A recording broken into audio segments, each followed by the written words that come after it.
Понимаешь, она бросает на дно и натягивает. Это, значит, что ловит здесь? Или окуня? Только я удивляюсь, как окунь здесь может быть, если здесь вот такие пустые заросли, не камни. Если тут сами ямы есть, то мы можем.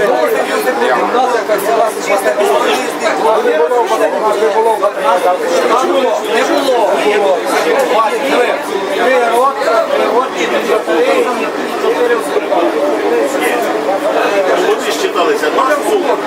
Ні, полк наш. Десь так, десь сюди. І нема ніяких телефонів.